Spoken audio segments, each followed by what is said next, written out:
What's going on in the game right now? No, this commercial. Oh, shit. That's a nice car. Okay. Right. Commercial. Riding the Bus podcast, another episode as Conor Bierfeldt watches game 5 of the series between the Nets and Bucks. I will not know what's going on. I will react to Conor's reaction to the game. By the time this episode comes out, the series is probably over. But this is game 5. It's 2-2. And I'll throughout the episode, I'll read Conor's reaction. He can see the TV. I cannot see the TV. Yeah, we're on a commercial break now. I don't need you to go like play by play. I'm certainly not going to go play by play. Right. I'm just letting the people know that if there's a random or reaction or something like that, it's either you reacting to it or me reacting off of. It's a 5-point game. I was trying to set the scene. I apologize. 5-point game. I don't think the camera can see it either. So the camera cannot see it, and I will zoom in on my face. And maybe I don't even use that as the. You're going to zoom in on your face. Yeah, I mean, like the what ends up being up. I'm gonna have to redo this. What ends up being like, I end up like kind of zooming in and just boxing out the face, and that's what the video is. Oh, I remember that. It's not like a full. You don't get the whole room in there. You have a problem with that? You seemed upset with my creative. Making sure the people journey. are getting what they want. Do the people want to zoom in on Parry's face? It's not that that's what they want. What they don't want is just like random shit all over. Like they don't care what's in the hallway. You wouldn't. You don't know that. I think I can speak for the people. I talk to the people. I think I can speak for them. That's nice. All right, we're going to do another intro. People. Riding the Bus podcast. We're back. Special guest, Conor Bierfeldt, is back. Welcome again, Conor. Thank you very much. Good to be back. Third time. Yeah. One of these days you're not going to invite me back, but I'm I don't happy. know. I don't know if that's true. Yeah. You never run out of, or at least I never run out of things to want to talk about. And if someone's willing to come over and talk about that. That's right. Yeah. Whether I like you or not, I'm going to keep inviting you over. It's only 15 minutes. I can make that work. Yeah, it's not bad. So I had the thing where I wanted to start because I literally just saw it this morning. Mm-hmm. Somebody sent it to me, and it didn't register at first, but I was like, oh, Conor's a perfect person to talk about this with. Okay. And it was a headline that I don't know if it was saying that Jim Harbaugh himself or Michigan football do this, but they have outlawed anything red on the campus of Michigan because of their rivalry with Ohio State. I love that. Is that a new thing? Has that always been a thing? It's each coach brings its own enthusiasm to the rivalry, for lack of a better word. Jim brings a little bit more than Lloyd Carr. I mean, like Brady Hoke, Rich Rodriguez didn't bring all that because he didn't come from within. Brady Hoke brought it back. Yeah. I don't know if that's a Jim Harbaugh thing or that was me thing. I didn't wear red. Also, I had a college roommate who told me like freshman year of college that I didn't look good in red. So I stopped wearing it for like 10 years. Like you probably never saw me in red in the minors. No. I've only recently. Listen, what you wear is up to you. I'm talking, he's banning red Gatorade. Oh, I didn't know that. He's just anything red. I love that. I mean, at what point do you actually have to win a fucking game against them before, Pretty soon. Yeah, I was going to say. At some point, maybe we stop focusing on what's going on campus and let's just start putting up some points. Win a game. Yeah. I mean, I really thought after the NFL draft we had gotten away from the Michigan stinks conversation. I wasn't going so much of Michigan stinks. I saw this. They haven't won a game. And well, I know, but I'm saying it was because I saw this story of I thought this was a little much. I mean, you can't drink red Gatorade. Isn't that like what if that's my favorite flavor? Don't go to Michigan. But that's like part of college football, It's the antics. It's the rivalry itself doesn't necessarily have to be rational. Can I ask you? Most of it is irrational. I want to ask you a question. Fanhood is irrational. I know you hate when I ask you. Can I ask you? So I'm trying to be better. I'm going to ask you. Okay. I'm going to ask you a question. I think I already know your answer, but I just want to get your kind of take. Excuse me. On rivalries in general. Mm-hmm. This is my opinion on rivalries. In order for there to be a true rivalry, it's got to go back and forth. Yeah. It can't just be one team beating the shit out of the other team over and over and over again. Like, even Auburn gets some wins against Alabama every once in a while. At what point, if Michigan it just can never beat Ohio State, is this not a rivalry anymore? What do you mean? I mean, Michigan's won more games against Ohio State than Michigan's won more games. Don't be that person. We're having a sports conversation where we're bringing up the 1930s. Yeah. Fritz Chrysler. You bring up the Yankees Benny haven't won a World Osterwald. Series, and it's like, well, we won the most, And it's like, come on, guy. Yeah. Let's deal in the past like 20, 25 years, or for this specific, the last 10, 15 years. Yeah, but it's. I'm just take Michigan and Ohio State out of it. I'm just asking, do you agree with me? But isn't it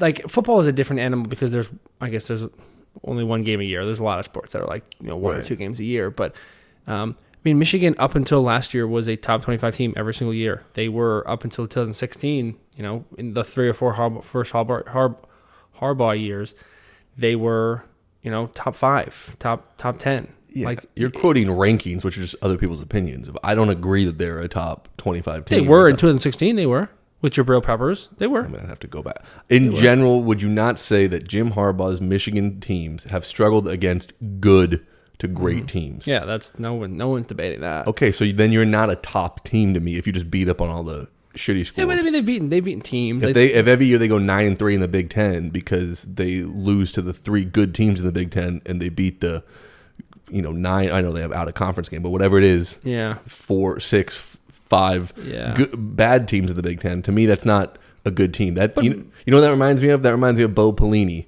at Nebraska. That's what they did every year. He's like, well, they win 9 games every year. Like, yeah, because they beat all the bad teams and they lose all the good teams. Yeah. That's what they do every year. How is Michigan any different than the Bo Pelini Nebraska corner? Oh my God! This is where we're going to go with this. Michigan has a chance to win a national championship almost every single year. Stop. That was a little bit absurd for me. Stop. They have had teams that could have won. They're not even allowed on the same 10. field as Alabama right now. Come on. I think Ohio State is. If they had a game against Clemson or Alabama right now, it would have to be postponed. To the sanctity of college football. It's unsafe.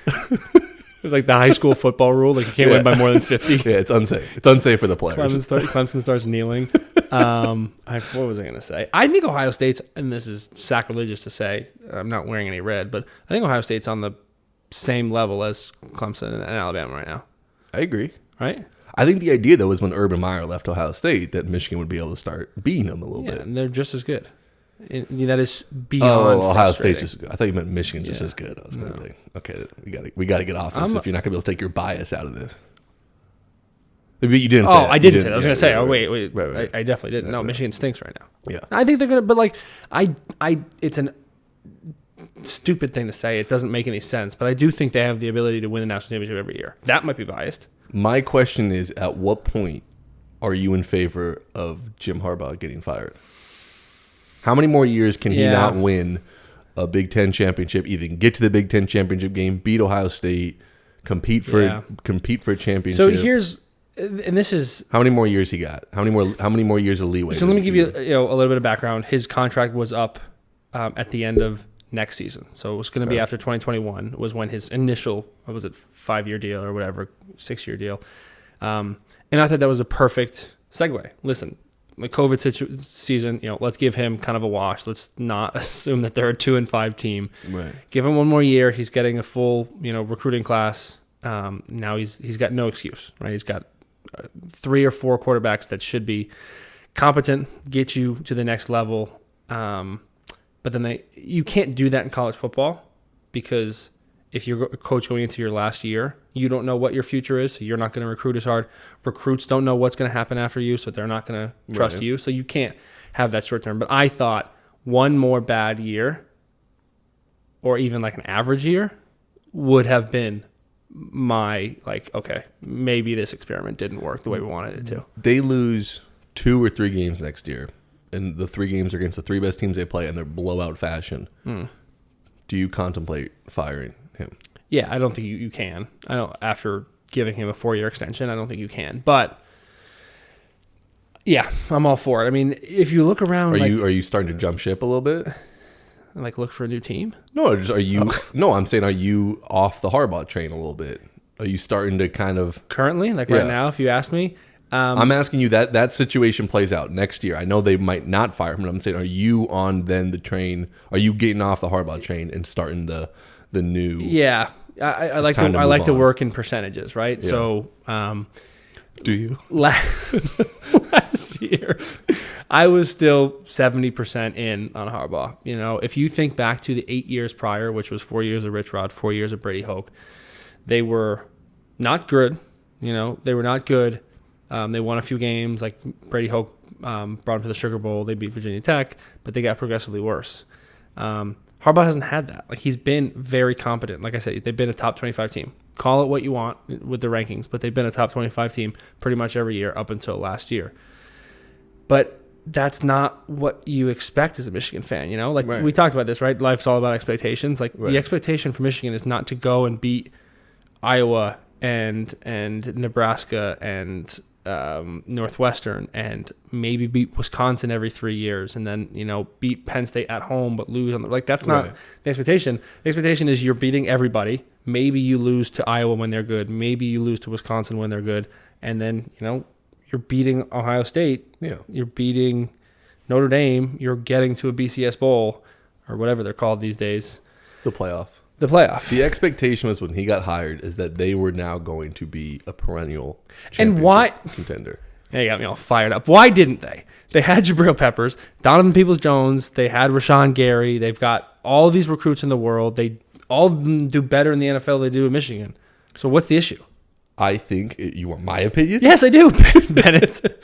My opinion is that Jim Harbaugh is a good football coach. I would say ultimately his biggest weakness to me, especially at when he was the 49ers coach, is he's not great at adapting. It just kind of gets stale, and then he doesn't have like a curveball off of that. It's kind of like, we're going to run it down your throat, we're going to do this, and we're going to be the best at it. Yeah. And then it's like, okay, yeah. But then what happens when, they stop it? What's next? Type of thing. It's like, no, we're just going to keep doing that. It'll work eventually. And I think why it started to get stale with the 49ers, and the idea was why he's more of a college coach, is because then when it gets stale, a new crop of recruits come in. Mm-hmm. So it's like, it's not the same people. Because the 49ers, now a lot of people, when he left, and I would agree, he should have been given a new contract. That situation wasn't handled correctly. Yeah. But some of the players were saying, no, we were kind of getting fed up with his whole thing. It's a little played out at this point. Interesting. So I'm just saying, so the idea was that, that kind of works for college then, because every 3 years you kind of, then those guys get fed up with you, but they move on. They don't have a choice. And I think people thought he had so much success at Stanford, you'd be able to go to Michigan with so many more resources. So just times what he did at Stanford by like 10, and that's what will happen. Yeah. And I think that hasn't happened because the game has started to evolve, and his stylistically, his approach does not fit where the game is going now. Mm-hmm. And because you could almost say the same thing about Nick Saban. Is Nick Saban that, he's more of a defensive guy, but his Alabama teams were, pound the ball, play good defense. And then the game started to change, and, his defenses started having problems with mobile quarterbacks, the Johnny Manziels, even Ole Miss gave him problems. Clemson with Deshaun Watson, he started, hey, we got to score some points. So he started, changing the offense, or at least finding the guys to come in that could run offenses that could put up points. Jim Harbaugh hasn't done that. And I know, it might sound easy. Oh, yeah, you just go recruit the best players. That's part of it. But part of it is also Nick Saban realizing he needed to change the way he'd kind of always thought and adapt to the new age of football. Whereas I feel like Jim Harbaugh has not done that. What's the scariest part about Jim Harbaugh is that he was recruiting at such a high level when he first started. That he was in he was sleeping over at recruits' house. Right. He was climbing in tree houses and all that stuff. And they had top five recruiting class after top five recruiting class.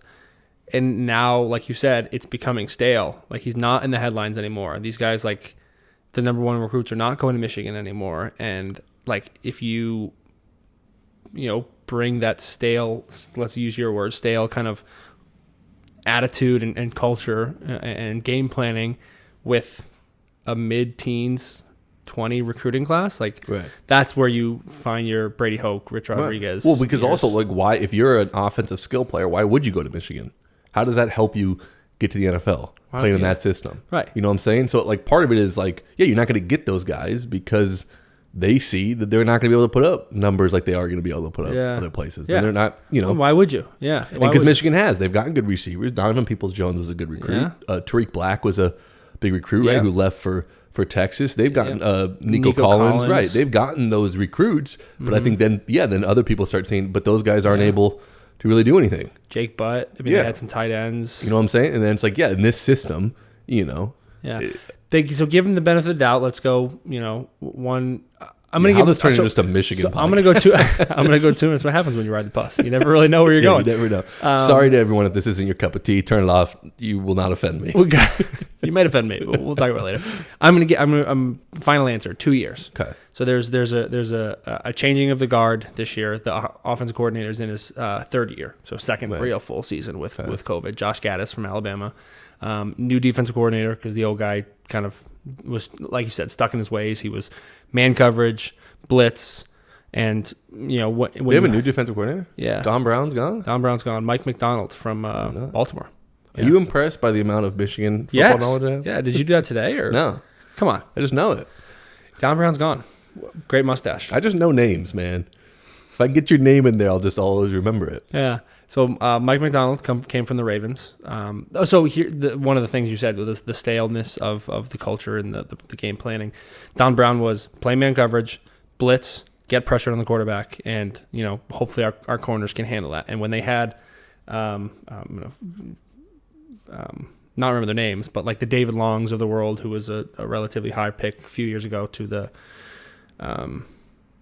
Cowboys. Now I'm thinking of Jordan Lewis. Anyways, nobody knows who that is. They had some top 3, top 4 round corner type talent, and they could get away with it. Yeah. But this past year, if you watched that Ohio State game, they were blitzing, they were playing man coverage on the outside, and it was like you said, a high school football game. It was a free for all. They shouldn't have been on the same field as that team, and part of it was talent, but a lot of it was the coaches did not put them in the right situation. So 2 more years. There's a new wave of coaches coming in. They're a little bit younger. I think they're going to be a little bit more adaptable, like the guy coming from Baltimore. So you're giving Harbaugh 2 more years. I'm giving Harbaugh 2 more years before I am completely off the ship. Oh, okay. He's just jumping off. 60-40 in right now. Jumping off. 65-35 in. I still think, like I said, whether you have a raft or not, you're just jumping off the ship. Yeah, I'll find my way. I'll find my way, right? Right. Oh, man. Durant's got 43, and the Nets are winning, by the way. I was going to say, I don't know if I said this already. Conor is currently watching Game 5 of the second round of the Eastern Conference playoffs between the Brooklyn Nets and the Milwaukee Bucks. It is 2-2. I'm sure it's in the fourth quarter right now. 4 minutes left. The game's on. We had to do the podcast. I can't see the TV. He can see the TV. So what's the situation right now? Don't do that. So strong. Don't do that. So strong. What's going on? 1 point game. The Nets are up by 1. Giannis just took it to the rack. Okay. How much time is left? Stopped. We got just under 4. Okay. If it gets 4. Like under a minute and it's like a 1 point game or tie game, we're probably just gonna pause everything. I'm gonna watch it and then we're gonna pick things up again. I'm just letting you guys know that. If you were to, and then we're bouncing around a little bit, but I don't want to talk about how bad Michigan is. Oh no, we're off of that. We're off of that. I was going to ask you a question completely unrelated because we were talking about ship and jumping ship. And okay. So it made me think of the Titanic. Yeah. And I was going to ask you, are you what? I was looking at you when I said that. That was not the game. Go ahead, ask your question. How I can take a Jim Harbaugh conversation, turn into the Titanic. I was going to ask you, are you of the belief that Rose could have made room for Jack on the door? No. I don't think she made the right call. I don't have die. I don't have a strong opinion, but if that door goes under, who's to say it's coming back up? You go 2 people, weight down, that door, now you're both dead. So it's you and a loved one. You're saying it's not worth the risk to like maybe see if the other person. I was talking about out of practicality. All right. I mean, if I'm with a loved one, they get the raft. I'm dead. Right. How about that for chivalry? Right. Okay. You could break that down to everything in life. If I bring you along with me and then we both get in a car accident, who knows? Then it's my fault. Like, no, but you're still allowed in the car. I'm not going to make you run alongside. Yeah, but okay. What would your answer be? Yes, there was room for him. And how big was the? I have it as cold-blooded murder. Poor Rose. Yeah. So my face was bringing up Titanic. Reminded me of Kate Winslet. Have you watched Mayor of Easttown? I have. And why is it the best show of all time? Well, it's not the best show of all time, but it was very good. It might be. No, come on. Every single episode. Yeah. Was first of all, right off the bat, barn burning. A limited series cannot be the best show of all time. That's the only. That's right off the bat. It's like someone having a great season saying they're the greatest player of all time. It's like longevity. All right. What is the greatest show of all time? Well, I was going to say, I mean, we could probably have that debate. We could have that argument. I think, Game of Thrones definitely has a claim. I think Breaking Bad has a claim. I've heard Breaking Bad a lot. I think if I'm being objective, even though it's not my favorite, shows like The Sopranos and The Wire, I know is always talked about. Wire, I've heard really good things, yeah. I would throw Sons of Anarchy in there. That's just my personal favorite. But yeah. My girlfriend loves Sons of Anarchy. It depends on how you define greatest show. I mean, most watched, most money made. Most watched is like MASH, isn't it? I was gonna say. I mean, I'm sure Game of Thrones is probably up there pretty high of just like the fan base, all that stuff. Now we get into if the last season was good or not or whatnot. But no, Mayor of Easttown was very good. I watched it. My sister and brother-in-law also watched it. We were very involved in it. Very good. First of all, you get a show and you get Kate Winslet to star in it. You're doing pretty good for yourself. Those actors and actresses used to not do TV shows, so I think that's why. But they're kind of like movies, right? Like that's the thing because it's a limited series. You don't have to sign on for 10 years, basically. I thought it was awesome. Like I can't speak highly enough about it. I think every single episode just brought it. Like there was it was very good. There wasn't even like down parts of like an episode. I compared it a little bit to, and it's probably not fair. The Undoing, similar limited series. I did not think that was very good. No, I didn't either. Okay. I didn't either. And I was watching it intently, and I thought it was pretty good all along, but there were significant like lulls, and like it was more so you were watching to get to the end. I was not watching Mayor of Easttown to get to the end. I was watching Mayor of Easttown to see each episode. The problem I had with The Undoing is the twist was there was no twist. Yeah. Yeah. Like I was like, which is fun in like today's like I was like, culture. It felt like they thought I was an idiot.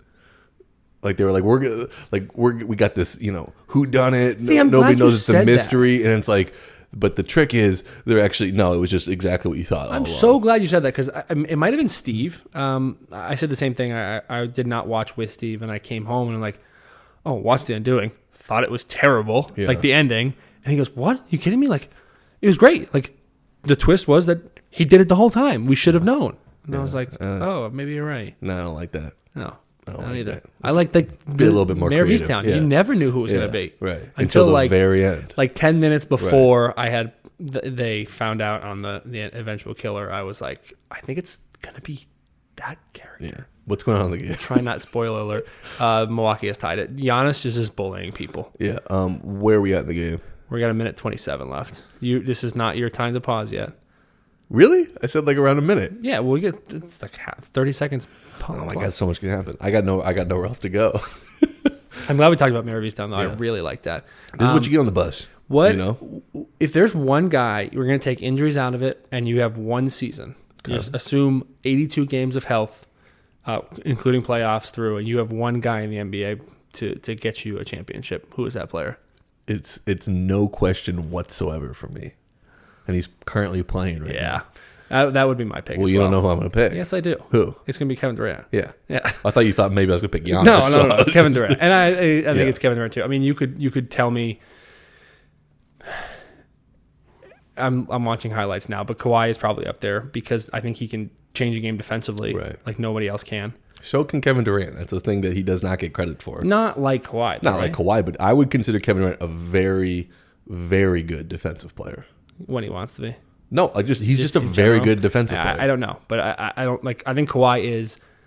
If you gave Kawhi two better offensive options and he didn't have to be the focal point, I think he could win Defensive Player of the Year almost every single year. Probably. No, he's a tremendous player. He'd probably be up there. I don't know if he'd be like number 2. LeBron's got to be up there right still. Right now? Yeah, I don't care. I don't know about right now. Assuming health. Assuming. I'm still saying just stylistically, like, I mean, he's like probably my top 5. I don't know if he'd be number 2. Steph? Steph would probably be ahead of LeBron, if I'm being completely honest. Like right now. Yeah. I know we did. Yeah, you keep saying. I would because I don't want, people then go, they just take you're saying Steph's better than LeBron. That's not what I'm saying. I'm saying right now who I think is more impactful to build around. Like, yeah, I think Steph maybe right now. LeBron's still an amazing player. Yeah. Because also you're saying the season. I'd probably take LeBron over Steph if you're talking just a playoff run. But like the entire season, like, seeding matters. Like, I would probably rather build around Steph. Yeah, it's a good point. I mean, Is it? But Kevin Durant, hands down. Yeah. Okay. So Kevin Durant's number one. Is it easier to build around a guy that spaces the floor by himself versus starting with LeBron, and now you have to work yourself around to space the floor? Does that make sense? Yeah, I think it makes sense. Is that kind of what you're saying when it's easier to build around Steph? Yeah, I guess what I'm saying is that you need. I guess what I'm saying, it's harder to find the people to go with LeBron. There's a very specific group as opposed to Steph. You can kind of that. You have a little bit more leeway. I like that. Giannis is going to the line with a chance to tie it minute 14. Oh, so the Nets take the lead. Yeah. I'm trying to do my best not to react, but I probably should be reacting. Right. This is already, people might have started tuning off. But like so you're in agreement that's Kevin Durant? Bus rides. Yes, 100%. That was my first pick, and I'm sticking to it. That's too bad. Is that it's like, then we can't have like a conversation about it. We're just in agreement. Yeah. What about, I was going to say pitcher in baseball. I was thinking if you're not taking DeGrom, I don't know what you're doing. You know who leads the league in strikeouts? Who? Shane Bieber. No, he's a great pitcher. He's nasty. He's a great pitcher. Why is it? I mean, that's a stupid question because Jacob DeGrom's maybe the best. Is Jacob DeGrom the best pitcher of our generation? Is he better than early 2000s Pedro? I mean, yeah. I would probably Kershaw in his prime. You'd probably have to throw in there too. I mean, he had like a 3-year run where I think he won like 3 Cy Youngs in a row, and was winning like triple crowns, back-to-back years and stuff like that. It's fun. I was watching the Padres game earlier. Darvish is nasty. Yeah. He's the kind of guy that looks like he might throw a no-hitter every single time he goes out there. Did you see this thing with Tyler Glasnow? I wasn't going to bring it up because I feel like we've been talking about foreign substances in the past like 3 episodes. So I'm going to just keep talking about it. But he did say something that I thought was kind of interesting because I think it sounds ridiculous, but I also have a little bit of personal experience. I would love to hear this, yeah. So he said that. So he found out he had a partial tear in his UCL, which is a big deal. Yeah. And he's basically saying it's because he stopped using sticky stuff. He's admitting that he's used sticky stuff. What he's used is sunscreen and rosin, which he thinks, and I think a lot of people think is maybe not Conor, but a lot of people think it's. No, it was not. I wasn't reacting to the podcast. I was reacting to the game. See, this is a problem. I'm about to get into something right now. Should I save it? Should I save it till? Yeah, you should save it. All right, we're back. Had to take a pause to watch the end of the Nets game. Nets win. But we were talking about Tyler Glasnow, and he was talking about how I'd said he had torn his UCL, and he was saying that he thinks part of the reason that is because he stopped using sticky stuff like 3 starts ago. And he was a sunscreen and rosin guy, and he stopped doing it. He said he went cold turkey about 3 starts ago, and he started pitching like that, and he thinks that is the reason why he got hurt. Now, a lot of people are... Scary. A lot of people are kind of clowning him, like, that's ridiculous. That sounds like an excuse. And I got to be honest, normally I would have been like, that's ridiculous, But I have a little bit of experience with what I think he's talking about. Now, I've never used sticky stuff, but I had a similar experience when I was in spring training with Tijuana to play in Mexico, and we had played. So we were all our spring training games were against other pro minor leagues. We were in Tucson. We would go play all the teams in Arizona. Okay. And this was the year, I want to say it was the year after the Astros had won the World Series. This is before anyone knew, obviously, what was going on.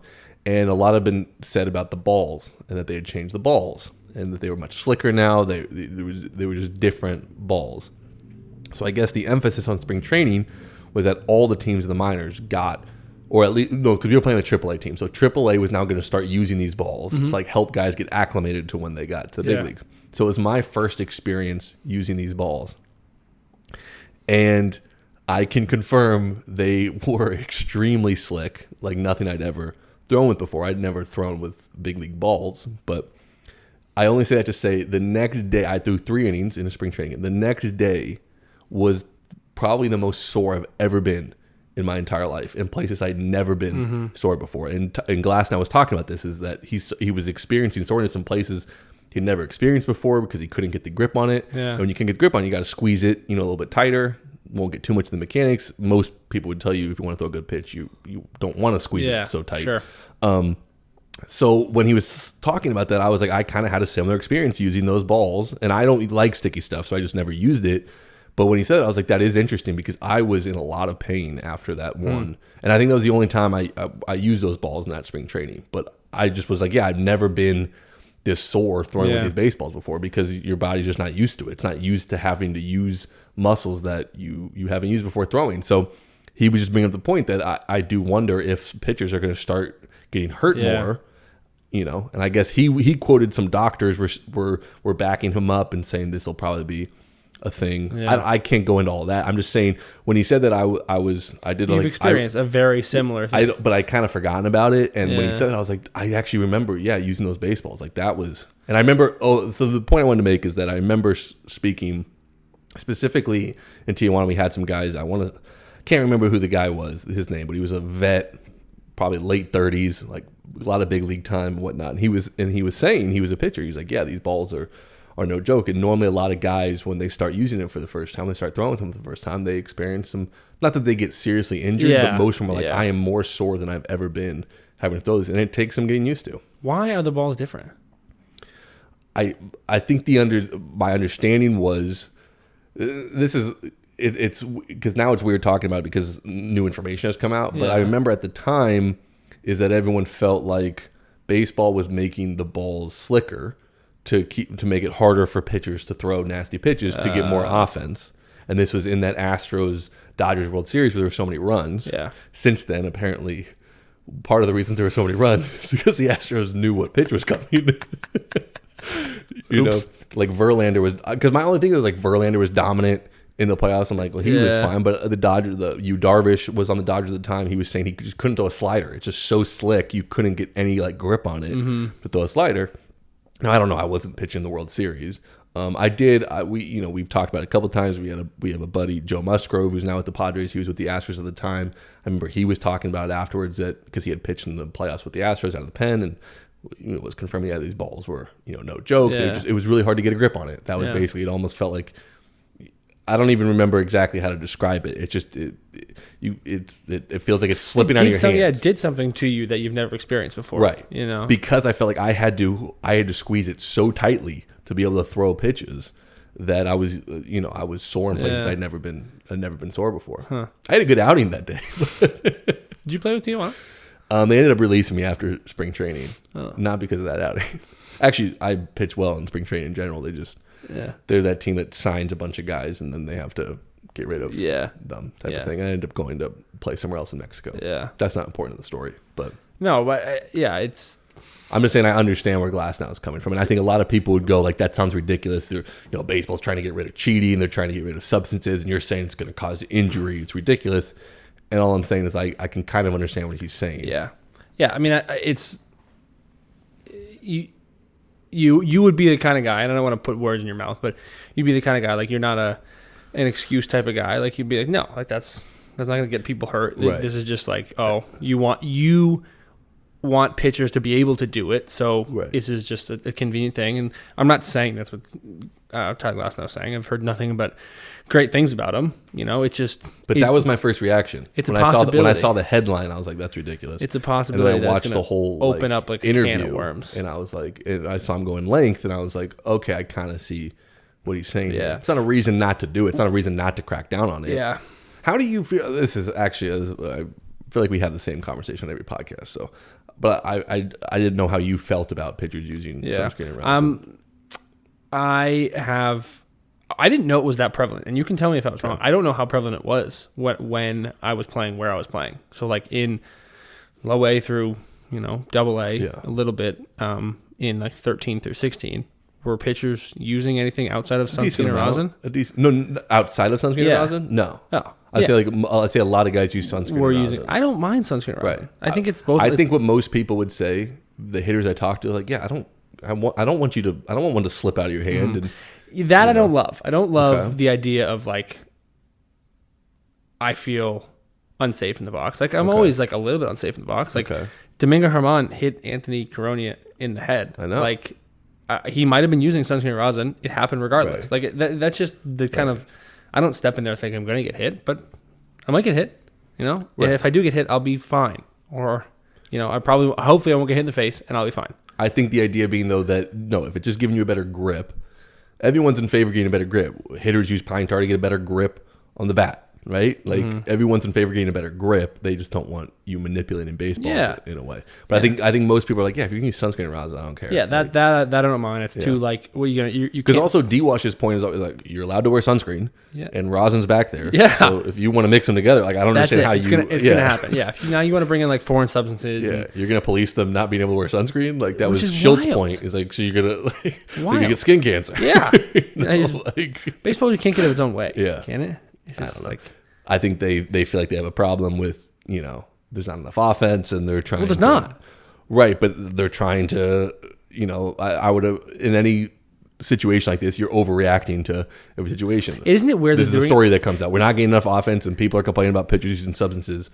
That's the reason why it feels there's very not enough offense. Atlantic League, doesn't it? Like making a change 2.5 months into the season. I think it just feels very where we're at in society right now. Is that a story comes up and then just everyone has a big reaction to it. Wild. I think. Like, when's the last time? Because I think Glasnow's point also when I watched the whole thing was that listen, every guy. You have a favorite Hall of Famer going back. I'm sure he was using something that you don't like.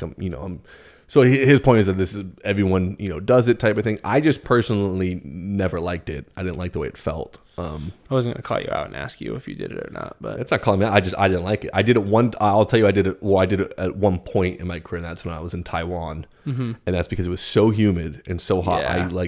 I could not throw the baseball. Yeah. And I was at a point like, listen, this is a pivotal point in my career. I'm making good money. I'd like to continue to do this.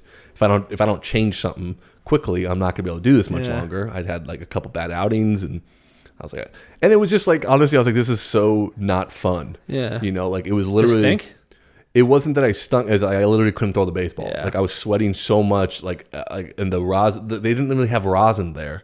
So whatever it was, like, it felt like I was basically trying to throw a wet baseball the entire time. And it was like I couldn't even pitch. You're a big sweat guy? You sweat a lot? Yeah. Yeah. But never to the point where I need, like never anywhere else where I needed that. Yeah. But it was like back and extended in Florida times like 100.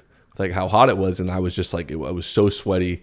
And so yeah, I was like, how long were you in Taiwan? About 3 months. You liked it? 2.5 months. Loved it. Yeah. Really? How many people spoke English? My translator. So tell me more. I'm so curious how the translator works. Okay. You obviously he knows multiple languages. Okay. So you don't get to pick them, obviously, no, because you don't know anybody that speaks Taiwanese. Right. Chinese. Is that what it is? The language. They speak Chinese. Yeah. Depending on who you ask, we don't need to get on. Okay. That, so your translator, what was his name? They give them all. I don't know if it's just the team thing or just a part of Taiwanese culture, but my understanding is that everyone, their teacher, whoever their first teacher is at a young age, gives them like an American name. It's like everyone has an American name that they go by. And I don't know if this is just for the baseball players or whatnot, but that's what they told me, is that basically everyone has like an American name. I'm using air quotes for those who are not, because some of them were kind of ridiculous. Because there was Kevin, that's not his real name, but there was Kevin, there was Brian, and I think mine was Kevin, right? There was Kevin, Brian, I can't remember the third. There was 3 of them because we had an American coach. We had 2 American coaches. Okay. And then me. And yeah, we had 2 American pitching coaches, an American hitting coach, and then me. So I split it with the main pitching coach. You had 3 coaches that spoke English? Yeah, they have like 20 coaches. I mean, there's a hitting coach, a pitching coach. There's like a assistant pitching coach, an assistant to the assistant pitching coach, a bullpen pitching coach, an assistant bullpen pitching coach, third base coach, first base coach, infield coach, outfield coach, throwing coach. Like there's just a bunch of different coaches. That's their culture. They're inclusive. Everybody can coach. But there was 3 where I was. There were 3 coaches with 3 translators, and I split one with one of the. So no other players spoke English. One guy was better at it than anyone else. Where if there was ever a situation where there wasn't a translator around, and it was a thing where maybe a front office person was trying to talk to me, like he would help out a little bit. It was frustrating to me because he wasn't helping out as much as he thought he was. Yeah. Nothing against. He was the nicest guy. I appreciate you if you're listening to this podcast. But it was like he spoke broken English, but better than anyone else. Okay. But for the most part, nobody. And it was just weird because it's just their language is English and Chinese and like they don't really translate well. There's a lot of words that just don't. that are just not part of the Chinese language. So like when I would use like Google Translate to like try to have conversation with people, most of the time it didn't make any sense and it wouldn't work. Yeah. There was just one kid who, because in the games I weren't pitching, like most times, but specifically there, like I just wouldn't do anything. I just watch the game and be in like an air conditioned booth, and like the other guys would be charting and I would just be chilling. I'd be listening to like podcasts or music or something like that. Where? Like it was like there was like a clubhouse. Yeah, but it was like behind home where there was like it was probably like where the media room would be, but there was no media in it. So like we would just all chill in there, and you know some guys would do the gun and do different charts, and I would just chill and like watch movies, or listen to music or whatever. But like you couldn't talk to anybody, right? Well, this one guy, everyone could not have been nicer. Everyone was extremely nice, and a couple of the kids we'd try to have conversation through like Google Translate, and anytime we try to do it, like by we get a couple into it, and then I was like, wait, what? And then he'd be like, that doesn't make any sense. You know, or he wouldn't say it, but just the look on his face is like whatever you typed in and you think you're trying to say, like that doesn't doesn't translate, type of thing. So yeah, it was a little weird. I didn't really like going anywhere without my translator. I did it once. It didn't work out well. Got kind of lost. Luckily, there was this guy there who was teaching English that found me wandering around the streets and was like, "You look lost. Like, do you need help?" And I was like, "Yes." And what? How far did you go? It wasn't until I got so much as I couldn't find a cab. Oh. I was trying to find a cab to get back. I was going to get the cab, and I was going to call my translator, and then he was just going to tell him where to take me. The plan was fine. I didn't realize I was in the wrong spot for a cab. Yeah. It was one of those where I'd gone so many times with the translator to this. It was just like a grocery store. And I thought I had seen where you go, and apparently that's not where you go type of thing. But, I couldn't express that. And it's actually really cool. So apparently in Taiwan, at least where I was, is you can just like go into any, like, they're not gas stations there, but like they have a 7-Elevens there. What would that be called? Not a gas station, like just a convenience store, or convenience store. Yeah, so you just go into anyone and you can like order a cab to your location just on like a touch screen. It's actually pretty cool. I don't know how to use it because I don't understand it, but he just took me into this thing and he was like, "Yeah, it'll be." And where do you want to go? And he just typed it in. And, Guardian Angel. Yeah. The reason I asked is I went to Tijuana for the first time this past weekend. Yeah. And it is a different world. I was lucky enough. I speak a little bit of Spanish, like just playing baseball with Spanish speakers that I learned enough to get by. Obviously, it's been a while, but being in a country where like you can't get your point across is like intimidating. And I was with 3 other buddies, like the 4 of us were in it together, so I wasn't all by myself like you were. Like that's experience that pretty much nobody has, right? You know, but it was in a lot of ways. I think what was weird about it is it was also kind of freeing. Yeah, it's like nobody can talk to me. You love that.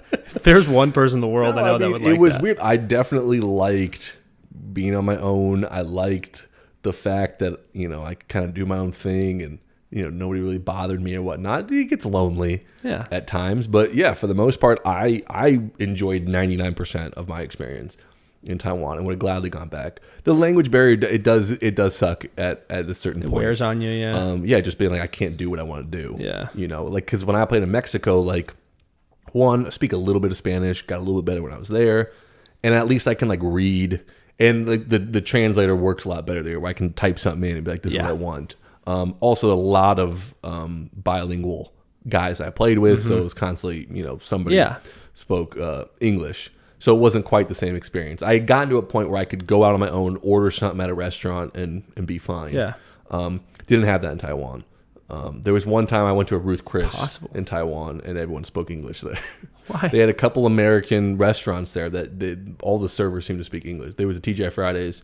No, there was Chili's. Okay. Chili's, I love Chili's. And they spoke English there. Yeah, that's an experience. That's one thing that I wish in my baseball career I took advantage of more was going places. Like so many people go to Australia and say it's the most fun thing ever. You're going to lose money. I'm trying. Are you? Is that your baseball announcement? You said you had a baseball announcement. Oh, my baseball announcement was going to be, because you would ask me before we started if I was done playing. Done twice. And I would say no. Okay. I'm done, but I'm not done. I'm done. I'm moving on with the next phase of my life, but the itch is still there. And it's hard for me to say that I will never pitch again. Yeah. Ideally, if it was up to me, I'd like to go play winter ball somewhere. I think then maybe I could that would be like my last hurrah, a sense in playing. Who knows? Maybe if I go and kill it and get an offer somewhere, then maybe it keeps going. But even I think it's just weird to me that the last time I pitched, I didn't realize was the last time I was going to pitch. And it's not that I got hurt, still can pitch. So I think I'd like to go play winter ball somewhere. That's interesting. The way my career ended, I knew it was the last time I was going to play, right? Yeah. So it is probably a little bit easier to close the book. I'd like to have like a "this is my last dance" type of thing, you know?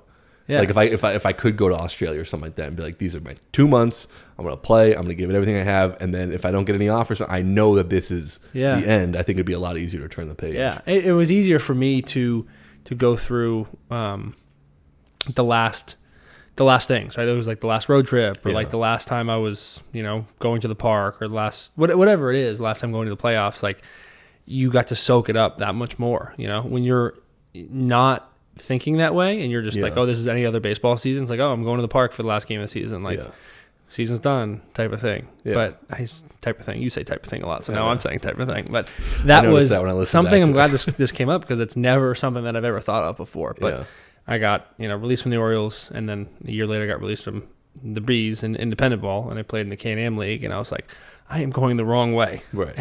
This is probably it. You were going backwards, for sure. Yeah. So as most of us do. Yeah, we all do at a certain point, right? So not everyone, but a few months. No, yeah, I guess you just kind of go Some there and just keep going up and stay there. Yeah. But yeah, that's a really good perspective to have. That Thank you. Close it out. I would love to go. I would love to have gone to Australia. I'm done. If theoretically, let's say theoretically, not that this is going to happen. You know what theoretically means. Yeah. But if, let's say, Australia called you. Oh yeah. And said would you be, one, would you go because you want to go, and two, do you think you'd be able to go? I would need, physically I think I'm in good enough shape. Let's say they called you got to leave in November, and they call you early October. Something came up, we need you just 1 month, you're good to go. I'm going. Okay. Yeah. Are you going because you're like, I just want to go, and they released me after 2 weeks because I don't hit a baseball, whatever? Or like, do you think you could be competitive? Oh, do you think you could be back to your level just like that, or do you, like how? Or I guess how long do you think it would take you to get there? I think it would take me more than a month and a half or whatever it is. I think if you told me now, what's today? Mid June. Yeah. Told me now, hey, we've got season starting in October or whatever, November. That's 3-4 months. I'm confident in my abilities, and I think that's probably just the irrational confidence that any athlete has to get to a little bit of a higher level. But yeah, I think physically I'm in good enough shape. I'm not in much worse shape now than I was 3 or 4 years ago when I played. Yeah. And I'd like to think that I've got. This was another question I was going to ask you, and it's kind of philosophical, but I think I have so much more perspective now on what I would do differently, in season, training for the season, getting ready for those at-bats that matter, that I didn't have even, my last couple of years. I think you get smarter and you get better as you go. I played 6 years of pro ball. You played more than that. You learn your off-season and your routine a little bit better, but I think not playing has taught me more. So what were you going to ask me? I thought you said you were going to ask me a question. I was going to ask you a question. I didn't hear a question. No, there wasn't a question in there. You said it was philosophical. I mean, yeah. So the question, philosophical might not be the right word. It's more like, I'm sure you've heard this question before. I think that doesn't happen. But like, are there things now by like, say like you have shut the door enough, and you've kind of been away and you've walked away a little bit. Are there things that you would go back and change, and you think you would get to another level? And obviously not like individual bats, like don't throw that fastball to Wilmer Defoe. Like, I'd still throw that fastball.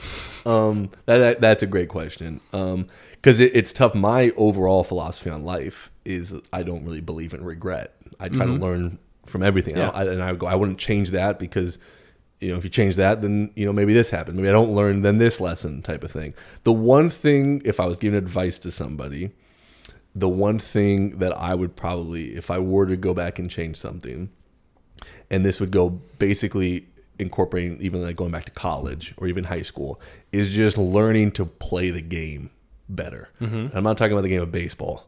I'm talking about the stuff outside of the game of baseball, the doing well in school, the, handling some situations a little bit better. Like when I went to pro ball, not being so, I guess what I'm trying to say is I wouldn't change anything of the way I played or prepared and if I was being completely honest, I don't think I struggled in that realm. Mm-hmm. I mean, I think I put up good numbers. I think I had a lot of success everywhere I went.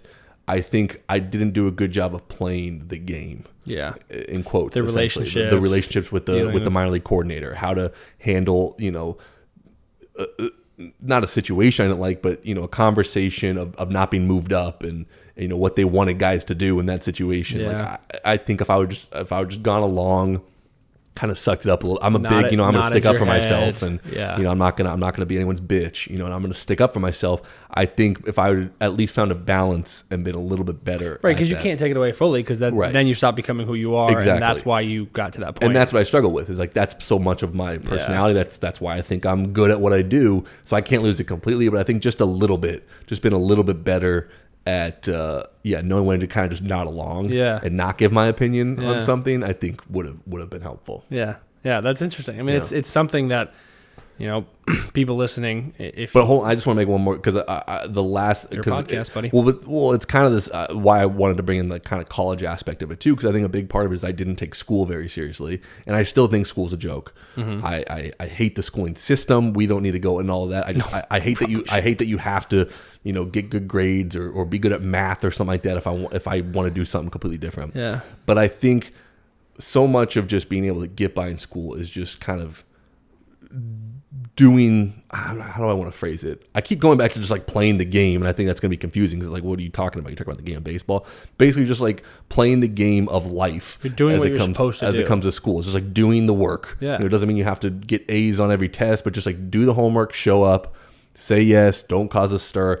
And I think just getting through, and if I would just been able to stay in college for 3 years, I think how much differently things would have gone. I was so much like, I hate school. I don't want to be a part of this. This is so stupid. This is bullshit. And I still believe all those things. Yeah. I still believe it's bullshit. But what I tell kids now is like, but just do it. Just pass your classes. Just get to year 3, and then you can be draft eligible or whatnot. Yeah. Like, I'm not even going to tell someone you got to graduate. You got to do all this stuff. But like, just take it seriously enough to where it's not an issue, because it ultimately became an issue for me. And I think my career would have been different had I taken it more seriously. That's great. But I don't know if I would change it, because I think it also it was a great lesson, and it taught me so many other things. Yeah. So if I change it and I do go to school for 3 years, maybe I don't learn the stuff, the perspective that you are now gaining. It's tough. But that was a good question. Yeah. No, I mean, I think it's a question that if... Do you have specific things that you would go back and change? Yeah, probably. And they're less... I keep saying the word philosophical. It's not philosophical, but like the less intangible, they're more tangible. It's more like I would, as a hitter, I wish I did much more game situation work and not like moving runners over or bunting. It's like, get me on that machine that's throwing the ball 105 miles an hour, and I'm going to try and hit it. Or like, don't give me a curveball machine that's just looping balls in there and I'm working on like throw me a hammer and I'm gonna strike. Yeah. I'm gonna swing and miss 120 times. Do you think that's you, or do you think like that, like the coaching, like you wish they would have incorporated that more into it? Yeah, I think, and this is, I do not mean to single anybody out, because nobody takes. And that question wasn't meant to throw anyone under the bus. Yeah, I'm just asking. This is not like any of the teams or coaches or players that I dealt with. Right. I think as a whole, and I do think it's getting a little bit better. But I think coaches and coordinators were a little bit too soft in my time. Okay. I thought like coaches. I was a guy who wanted to swing as much as physically possible, because I knew that made me feel better. And the second I got to pro ball, coaches were saying, stop swinging, stop. Take 10 swings to warm up, go to BP, skip BP some days. Like, don't take early work. Don't do this. Like, don't do it. And I was like, wait, I mean, as like a 22-year-old kid, just got out of college, Division III, didn't have a great, like, program in general. Like, oh, yeah, you know way more than I do. Right. Of course I'm not going to do that. And then it gets in your head. Then it's like, well, the next year it's like, well, hey, he told me not to swing, so I'm not going to take any swings today. And I think they do too many things that are like let's just make him feel good. Like, let's just make him feel good and trot him out to the game. And then you see Giolito breaking balls that are, moving 7 feet. How am I going to hit that when I got this coming in me before the game? This is a really funny thing you brought up, because what I'm hearing is basically we're at the opposite ends of the spectrum, right? Like, you're saying one of your issues is that you kind of you listen to what they said, and that was that. They just whatever they told you to do, you did, and you don't think it helped that much. And they told me to do something, I would do it anyway. Yeah. Because I would be like, this is what's best for me. So it kind of sounds like that is interesting. Is you gotta have to find that middle ground. If they told me, yeah, don't do this because it's not good for you, and I go, but I think it is good for me, so I'm gonna keep doing it because that's what I need to be successful. Yeah. And it kind of sounds like you got to be able to find that balance. Is that you were doing too much of just listening to them, and I was doing too much of just doing my own thing. Yeah, I was my boss now has a good term for it, but good soldier. Yeah, so like a good soldier, just head down, goes into battle, right? Whatever the captain is saying behind him, he's doing it. And but that's what I'm talking about. Is that I needed to be a little bit better of a good soldier, but not a complete good soldier, just a little bit better. And I needed a little bit more. And this is another thing that I'll you need to be a little bit more like me. I need to be a little bit more like you. Man, we would have been so freaking good together. That's basically what this is sounding like. But like part of it for me was a confidence thing, and I think you're a confident guy. Like you understand that you can get there doing your thing. I wish I had a little bit. So. Would you say you did or did not? I did it. So you got pretty far, Bennett. But I didn't you got a podcast now, right? But I didn't get there. We know where there is. And I didn't get there. Yeah, neither of us got there. But yeah, so there. Yeah, I mean, I was asking you for tickets the other day to go watch people that got there. Yeah, they're not asking anybody for tickets, right? Yeah, but I think that's a really good, two ends of the spectrum. That's perspective that we probably didn't have. I'm sure you never thought about that when you were playing, right? You were like, oh, fuck this guy. I thought about it because like guys like Millsy, guys I had relationships with had brought stuff like that up. Yeah. But even then, like I just struggled with that. I was like, yeah, but I got to be me. Yeah. I think I just always came back to I'd rather not make it doing it my way than not make it doing it their way. Yeah. We had a thing where we had Asher Tolliver on, and we were talking about that, and we were talking about something similar where it's like you kind of have to find that balance, and you have to stick up for your own career because you're the only guy that's going to do it. Yeah. You're the only guy that's going to be in your corner. Is that they're going to tell you to do something. If it doesn't work out, they're out of there. Yeah. And then you're going to be like, oh, well, I was doing what you were telling me to do. They're not going to keep you just because you said yes. Right. Yeah. I think a lot of people are like, yeah, if you just do what they tell you to do, then they're going to stand by you and be like, hey, way to work on what I told you to work on. No. That's not how this works. They're out. So like, and I noticed that with other guys early on. So I think that's why I was like, yeah, I'm just going to do it my way. And not I want to do it my way where I'm going to be disrespectful. There's a lot I learned with being in the Orioles. There's a lot of guys that helped me. I consider myself a very coachable person, but I'm also not afraid to tell you if I maybe disagree on something. Yeah. Well, but what I was going to say is when you were bringing up the point about how this was your, you just got in the Pro Bowl and you come from a D3 college and you're, to your knowledge, this is the best advice that you can probably get in baseball. These are pros and whatnot. And I wanted to bring something up without sounding like a bitter old guy, but of traveling around and playing with other guys from a bunch of different organizations, the only organizations in affiliate ball that we've played for are the Orioles. Mm-hmm. And just the reputation around circles in baseball is the Orioles don't do a very good job of developing players. Okay. So I do think that was interesting when you were bringing up like what you would like to do at hitting and what they were doing at hitting. Is like my first thought was like, and a lot of people would say is they're not great at doing that. And maybe your experience would have been different. You'd been with the, because I know D-Wash talks about the Cardinals a lot and just like how invested they are in developing guys and helping guys. And that maybe that experience would have been, it would have been, maybe the fact of you being a good soldier and listening maybe is not so much a bad thing. And without placing blame on anyone, maybe if you had gotten with an organization that was at least what they were telling you would have been a little bit maybe more helpful that, so maybe it's not so much that your style of how you took coaching, maybe it was just that it wasn't maybe the right fit of your style and the coaching you were getting. Yeah. We talk about with the NFL draft stuff about going, scheme fit and stuff like that. Yeah. It's not the same with, baseball and the draft. But it's the same idea. It's not the same holistically because Justin Fields in one offense is going to be better than Justin Fields in another offense. Like Mike Trout was going to get to the big leagues, whether he was on the Angels, Yankees, Diamondbacks, etc. And that's a bad example because he's the best player in the league. But we don't know what it's like to play for the Pirates or the Rays. Like, could you imagine coming up in the Rays organization right now, like as a pitcher? Like, they're clearly doing something right, or the Astros of 4 or 5 years ago. It's like a height limit for a roller coaster. There's a speed limit to pitch for the Rays, it seems like, and I don't think I would have. You don't think you got that? I don't think I would have made it on that ride.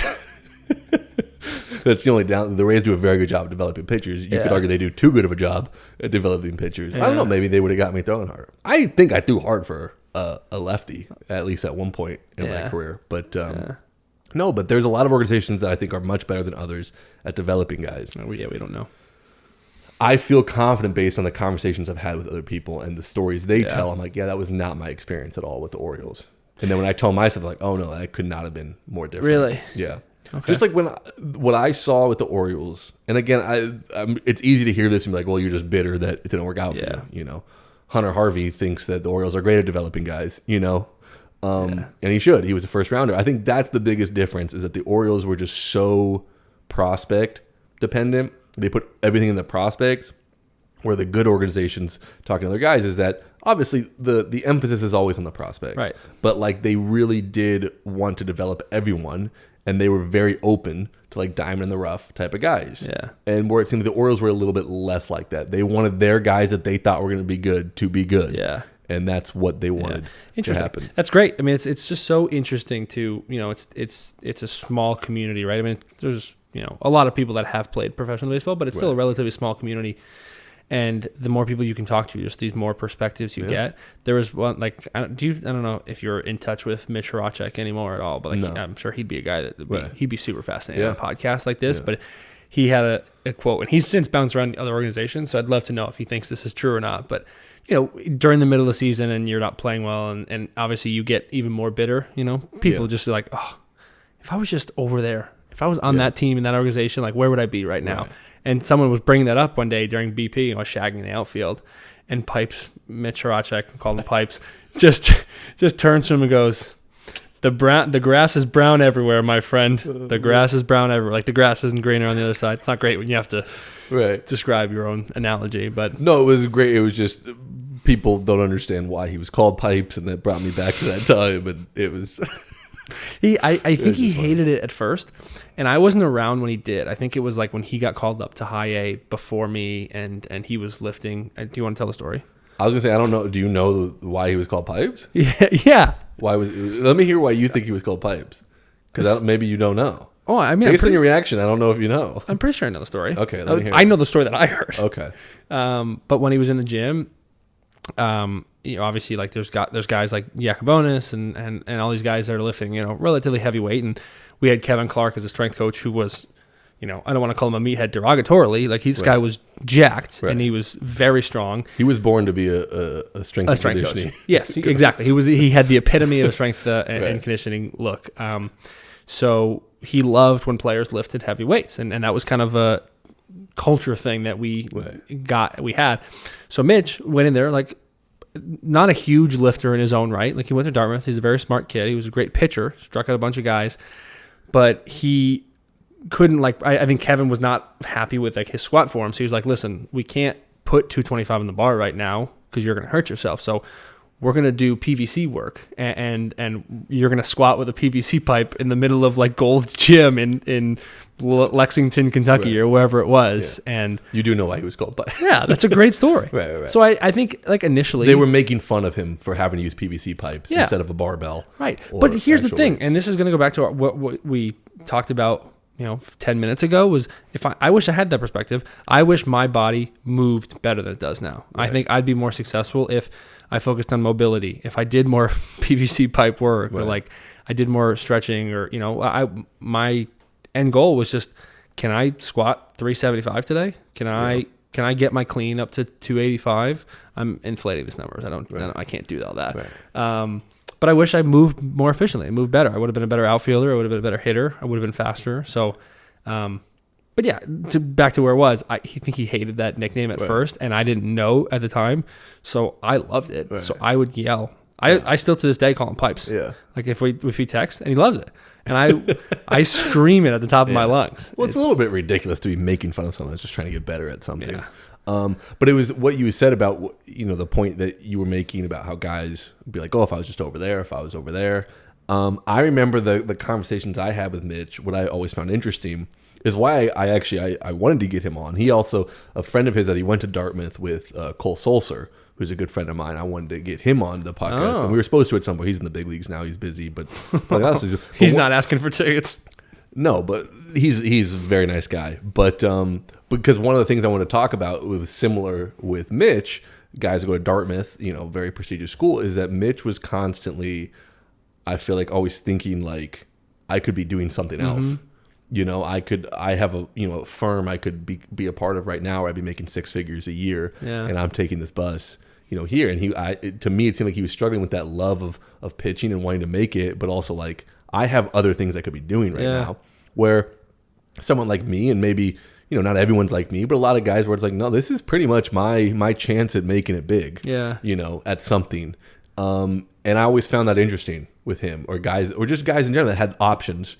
And it was like, why are you choosing to be going through this shit?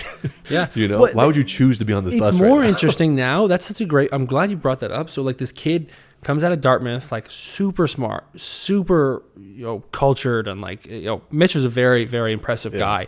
And you're right, he was always that way from like our probably like second or third year on, like when he wasn't getting promoted to the level of like the Braults and the Mancinis of the world. He was like, oh, I mean, how long am I really going to do this? Right. And guess who's still freaking playing in the minor leagues? Still playing? Yeah. I didn't know he was still playing. I thought for sure he was. He at least went to spring training this year, I believe, with the Braves. Oh, so good for him. He's played with the Rockies. He's played with the Twins. I believe he went to the spring training with the Braves this year. That is shocking to me because of how often he was like, he would always say, if I get released by the Orioles, like, I'm out. Or he's like, if I'm not in AA by this time, if I'm not in the big leagues by this time, I'm taking this job offer somewhere else. And I'd say he wasn't like, he wasn't trying to be a dick about it or something like that. He was just saying, he's like, I have other things I could be doing, basically. Yeah. And I always found that to be interesting, that he seemed to be struggling with that. So that is interesting that he's still playing. Maybe those jobs weren't available. Maybe he's not as good at numbers as he thinks he is. Maybe he didn't go to Dartmouth. Oh, that's funny. Do you, because I always remember, I guess you wouldn't have been in the pitchers meetings, but when we had our pitchers meetings, anytime there was any type of dispute, whether it was over a number, literally anything, I'm not going to go through it. It was always, Mitch, what do you got on that? Like Mitch was like, like Rick Peterson, Dave Schmidt, whoever was running the meeting. Like if there was a dispute on something factual, something that you would, somebody need to know the answer for, rather than like look it up. Like an empirical thing? Yeah. Oh, it's like, Mitch, what do you got on funny. that? Yeah. Like, we'd be going over like data and numbers and stuff like that. And it's like, well, actually, there's that. And there'd be a question of it. Some kid would ask a question of it and they would just go, Mitch, what do you got on that? And I just remember always being like, you could be an idiot and still be in this spot. Like maybe you don't know the answer to this. Yeah. And whatever you say, people are just going to listen to. I was always like, if I were him, I would just like fuck with these people. Like it's actually 34. Yeah. I don't know. I just always found that funny. Yeah, I mean, I wasn't in the pitchers meeting, so it's hard for me to I couldn't remember if that was just in everyone's meeting or if you remember something like that. No, but it doesn't surprise me. I mean, if you have a math question, this guy, I don't know. I'm gonna look it up. I'm not gonna do it. I'm gonna use my calculator. Yeah, but you're also not gonna ask. I don't know where you went to school. Me? Yeah, Cal State Northridge. Yeah, you're gonna ask the Cal State Northridge guy. Or you're gonna ask the Dartmouth guy. I don't like what that implies. If I know who the people are, and I think one guy's better with, I guarantee you, there's plenty of people at every school in the world that are smarter than people at Dartmouth. Sure. So I don't. Just because you went to a smart school does not mean I'm assuming that you're going to be good with math. But if it's in a bubble and it's just if it's in a bubble and I don't know who these people are, I need this question answered. I'm gonna ask it to the group. I'm like, hey man, these are for both of you. That's the right answer. But okay, well I'm not gonna. I'm saying I'm not just gonna single out the guy that went to Dartmouth or Yale or Harvard or wherever he went and assume that he knows the answer to this. Did he know the answers? I honestly don't remember. I think what I remember is it bothered him. Like he was like, I don't fucking know. Like, I'm a pitcher. I'm not a. Yeah. He's like, I don't know. I'm here to pitch like everyone else. Oh, that guy. This is your meeting. Like do your thing. Shouldn't be asking questions during your meeting. Know the answers. You got any other minor league trip down memory lane? Not really. I wanted to ask where your favorite place to play. Oh, I'll ask that question, then I'll bring up the next one. You have 2 questions on ready to go. Yeah. First one is where my favorite place to play was. Yeah, both home and road. Like my favorite home place to play. Like you've played in a number of different cities and towns. Are we saying it has to be in America, or it can be anywhere? No. I mean, I would like America as well, but I would love for the answer to be international. Because I would say all my answers would probably be international. Really? I just loved the atmosphere. It felt like it honestly felt like the first time I was playing for something. Yeah. Like people cared what I was doing. Fans were into it. The environment was into it. From a pitcher standpoint, I never had to hear about spin rate and velo anymore. It's just like if you got guys out, it was just like everyone was playing to win. The fans were into it. I don't know. It felt like the first time I was playing for a purpose. Basically, that might sound cheesy. Where was it? Anyway, Taiwan, Puebla, Mexico, Aguascalientes, Mexico were the 2 home bases I had in Mexico, and I would say those would probably be my top 3 of like favorite places. Okay, that so I play. How about America? What were the living situations like in Mexico? We've talked a little bit about Taiwan. Both places had my own apartment. Okay. Pretty nice apartment. Yeah.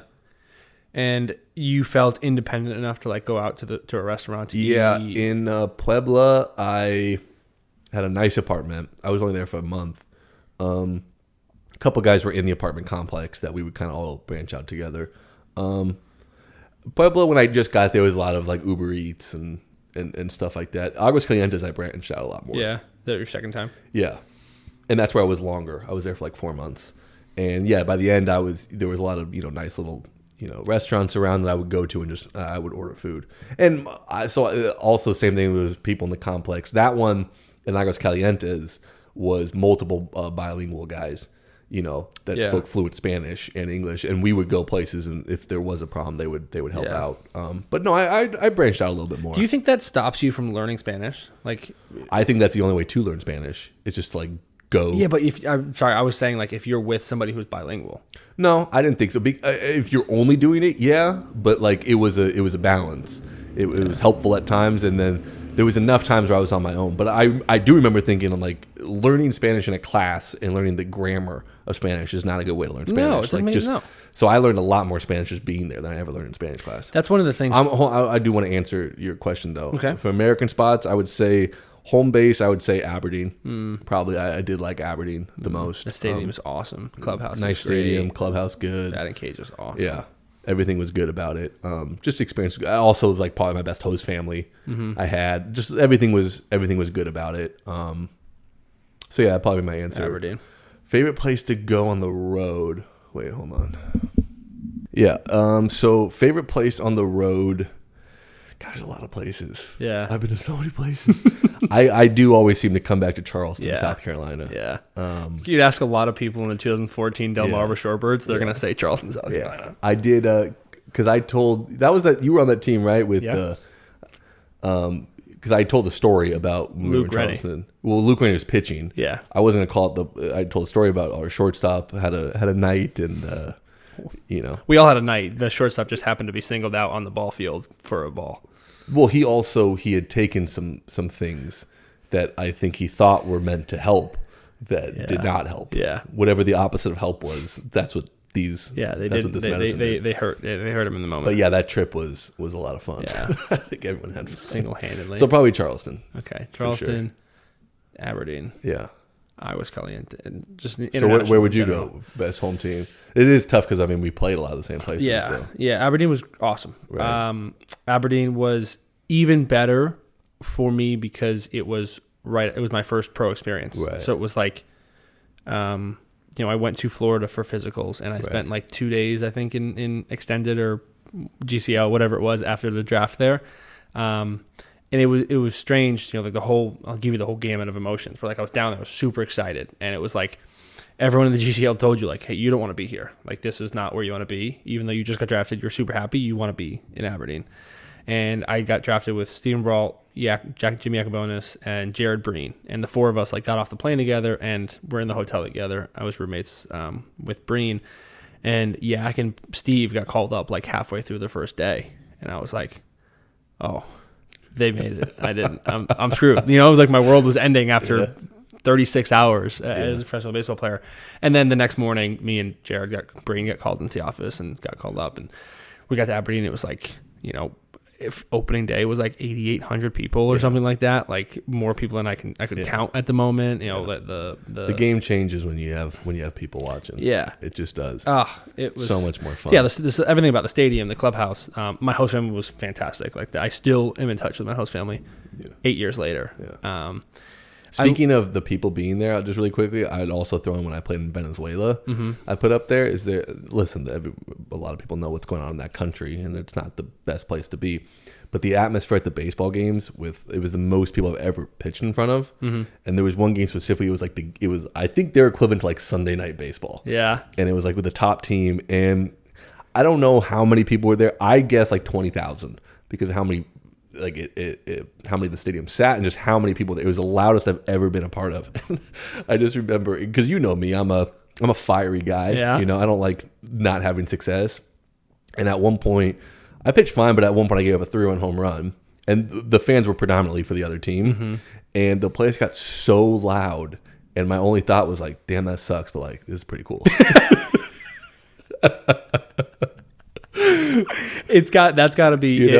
I was like, this sucks. That's a 3-run home run. I missed my pitch, but like drawing serious emotion. Yeah, for Bennett Parry to not be upset, fully upset after a 3-run home run. It's just because honestly, like it's gonna sound cheesy, but it brought me back to why you love baseball. I remember going to playoff games late '90s at the Padres, and I remember they played the Braves in the series we were at, and I wasn't a Padres fan. I just loved baseball. And Andres Galarraga hit a big home run. And it was just how loud it was, and just then how quiet it got, and like that's what made me want to be a baseball player. Yeah, and like that was my first experience of being in it and being like, oh wow, this is I'm not on the side of it I'd like to be on. Ultimately, I ended up pitching pretty well after, and we came back and won. It was a fun game, but I just remember I was like, every home run I've ever given in my life was just like I'm pissed off. Yeah, except this one, I'm like, damn, this is pretty cool. the idea in sports is that you can be on the other side of that. Right. It's like I'm gonna. Compare it to gambling, because I was talking to like some friends, like hitting a big win in gambling is awesome. Right. Like hitting a big or losing a big game is terrible, but like you're just one game away from like, oh, that could be me. I could be on the other side of this. Yeah. So Aberdeen would be good. I think. Give me a different road place than Charleston, obviously. So I think for a city, I loved Frederick. I stayed in Frederick. I was there for a year and a half. I thought Aberdeen was a nice city. It had like everything you needed, but I thought like Frederick was awesome. Like it had two different areas. You had like the new. Not a great field, not a great clubhouse. For hitters, it was not a great clubhouse. Small clubhouse. Clubhouse was small, but like the city, I thought was awesome. For hitters, it's a great ballpark. No, but it's not a nice ballpark. It's tiny. It's like no, but it's tiny. I'm like no, but I'm saying like the ambiance of the ballpark. Like, I don't care. No, right. Home runs there. Ripken Stadium was the best field I played at, right. in maybe the minor leagues. Right. The best road stadium that I played at is not in America. Okay. When I played in the Can-Am League, we went to Quebec City, and it was without a doubt my favorite place I've ever visited. Like vacation, baseball. Yeah. San Diego's great, but if I make a joke all the time because I would still live in San Diego, but if I knew French the way I know Spanish, and I'm not fluent in Spanish, but I'm conversational to a degree, and I would learn it I think within a few months. If I knew French the way I knew Spanish, I would move to Quebec City because they speak French up there. So I'll say there's only at this point in my career, there's only one country that I have not been able to pitch successfully in, and that's Canada. Why? I don't know. Wait, you haven't like done well there, or you just haven't been able to? I've pitched there 3 times. Oh, you have pitched there. I pitched there 3 times. The first 2 times got hurt. End of the season. Third time. When did you pitch there? When I was in the American Association in Winnipeg. All 3 of these are in Winnipeg. First time career. Not career. Well, depending on how you define it. Season-ending injury. That was the first time. Second time, missed a good portion of the season injury. Pulled my groin. And then third time was a playoff game and I just got lit up. And I was like, I fucking hate this place. Where were you? I was in Lincoln, Nebraska. Oh, you were in... Oh. I mean, like that's what I was playing for. We were playing at Winnipeg. American Association, man. Yeah. You're going from Lincoln to Winnipeg. That was a big part of it. The bus ride was brutal, and sleeping on a piss-soaked floor and then having to pitch that day. I'm not making excuses. Other people had success there. Yeah. But I'm just saying that's the one place where I was just like, fuck this place, man. Man, you got to go back. Winnipeg could not be a more beautiful city. Yeah. And it was one of the nicest fields in indie ball, and the fans were great. Mm-hmm. Hated it there. Every single second of it. Honestly, the third time I went there, because it was the same coach all 3 times, was like, maybe we shouldn't pitch you, because I'd been hurt the first 2 times. It was like, you can't, something about coming to Canada, and I had a terrible outing. I only say, obviously Canada's beautiful, and you saying playing there made me think of it, but no, Quebec City was bar none the my favorite place I've ever visited. Can't say I've been there. We should go. We should go. Yeah, we should do a podcast. That was like a super reaction. Like, what a weird. We've never traveled together before. You don't even tell when you're moving to my hometown, but yeah, we're gonna go travel to Canada together. The other side of Canada. Yeah. All right, give me that second question, and we can end it on that. It's a little bit of a longer question, so you can dive in as much as you want. Okay. But I would love to hear your transition to indie ball. Like, what did you? My original question was, what was more fun, affiliated ball or indie ball? But like, I would rather just tell me what you thought, going in, what it was going to be like. Get some good questions. What it ended up. Yeah, that's what I said. I don't know what the hell we're going to talk about, but I'll ask some questions. They're making me think. Which is, it's tough when you're trying to be like on the spot, but yeah, that's the one thing that, like, I don't know if. But it's also better not to think about it. I'll give you my raw. Listen, if you don't like it, you don't have to listen to it. These are conversations that athletes have with each other. Sometimes they reminisce. You're right. Bennett, you reminded me that I was like kind of getting in my own head about like what are we going to talk about? Like, I want to make sure I know, like, informed numbers and all that, but.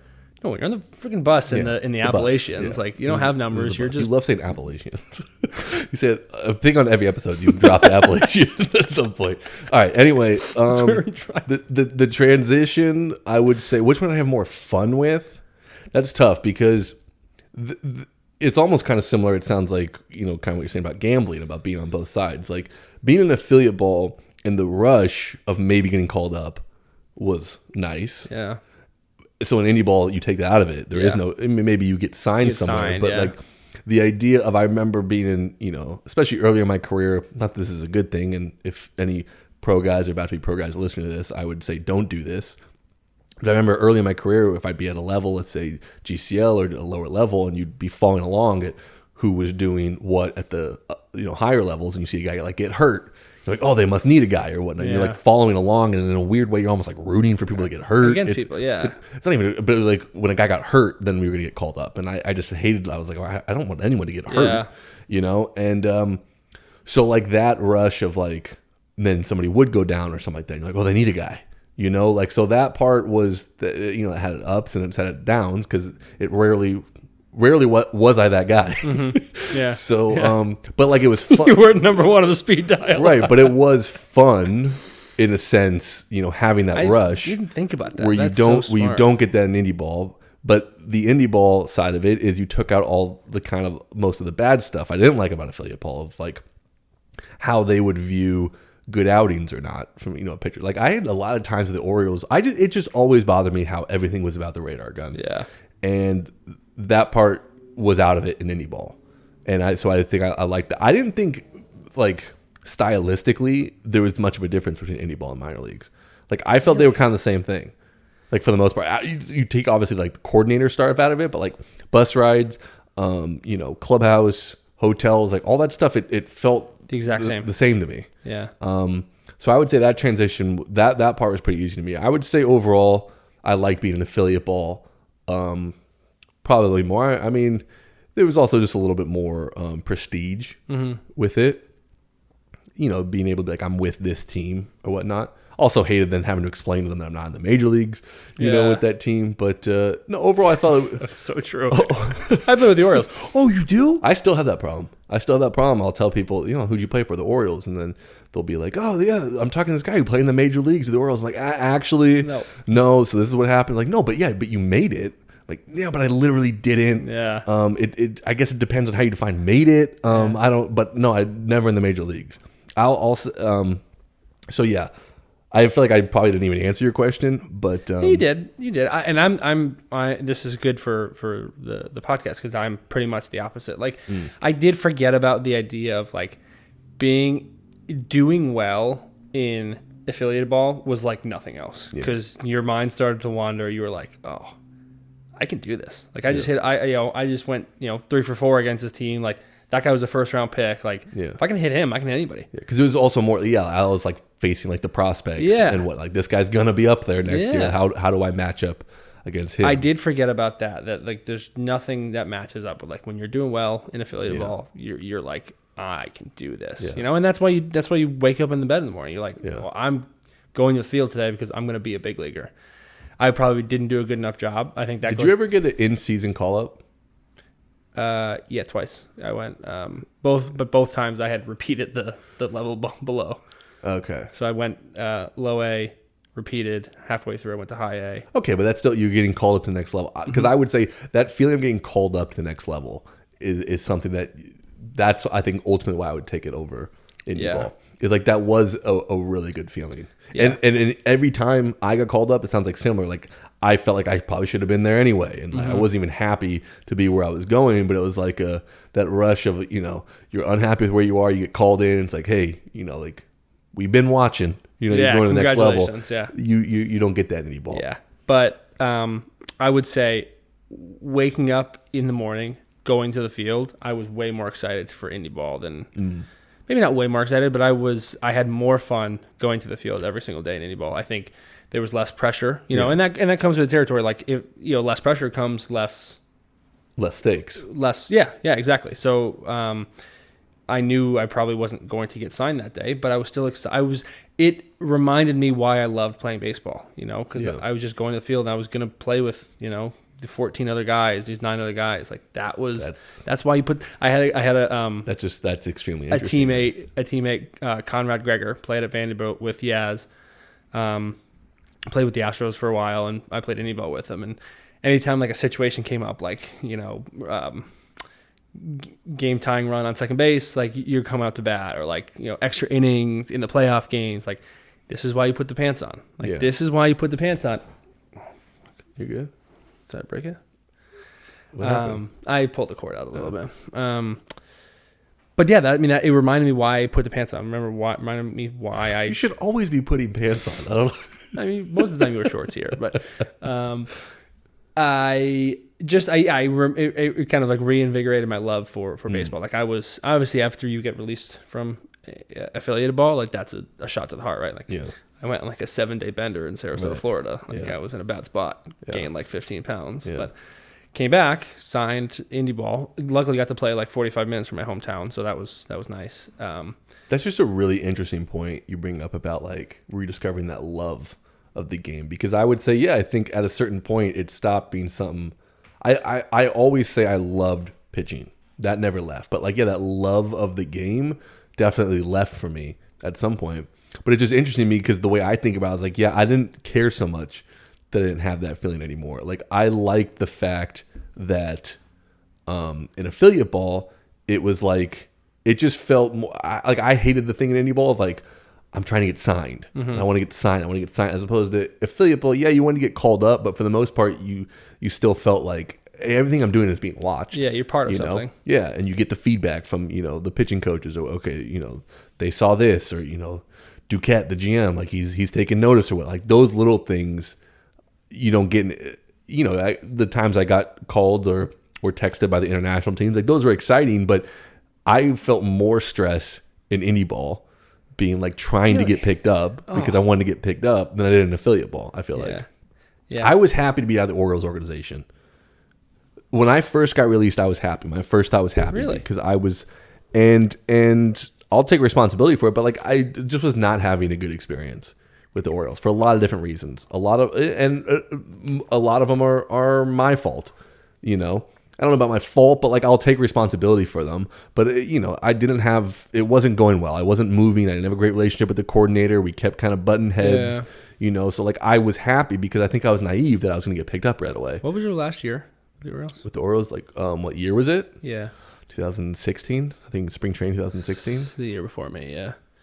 Okay, and I just felt like there was less rules, and obviously there's less rules in indie ball, right? There's basically no rules. I mean, I don't know what the teams you played for, but like the teams that I played for was like, get your shit done, show up at 7:00, be on time, and be ready to go, help us win a ball game. And that was freeing, you know, like it was and I'm not, pinning this on the Orioles because I loved my time with the team and I loved everyone that I met, but a lot of it was like, well, no, make sure you're there at 2:30 or like, you can't be there a second after 2:00. Yeah. And then it was like, I obviously don't be late for BP. That's like a general rule. Right. Don't be late to anything in life. But like, if you were, not 10 minutes early to BP in indie ball, nothing happened. If you showed up right as stretch was starting, you were going to get side-eye looks. And when the coordinators came into town, it was like, oh, you better be on your best behavior. Shave your face. Like, right. I hate the shaving part. Oh, yeah. Honestly, that alone, okay, I change my answer. I like indie ball more. But that was like the thing. It was like you were expected to play the game, like you said, more in affiliated ball than indie ball. Didn't really have a game. It was just it's just interesting because I'm not saying I don't agree with you, but it's that I think a lot of people could say, well, I liked having the structure a little bit more. I like not having so much freedom that I could just do whatever I wanted to do and there was no consequences, basically. I was at my best when I had structure and I had to be there at a certain time. And I was, my focus was at the highest level because the coordinator was in town. So I don't know.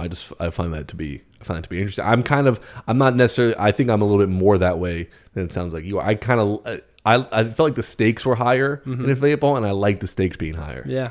Yeah. That's interesting. And I never really thought about it that way. It was just like, I'm going to do as well as I can, and hopefully it's enough. But I fell in love with, not that I fell out of love with baseball with the Orioles. Right. I mean, 2016 was my last season, and that was maybe the most fun baseball season I ever had. Success, both the success and just in general having Would you fun. not say it's inevitable that if you're going to play pro ball for an extended period of time, that at some point you're going to fall out of love with the game, assuming you loved it to begin with? Like, do you not just think that's a common thing of a minor league baseball player that at some point you're gonna be like, I don't love this anymore? It's going to test your love for the game. It's going to test it for sure. Right. I think the hesitation in answering is that I can't speak for everyone, but I think the majority of people, knowing people that I talk to and knowing myself and the experiences that I had, without a doubt, I think you'll get to that point. You'll get to the breaking point.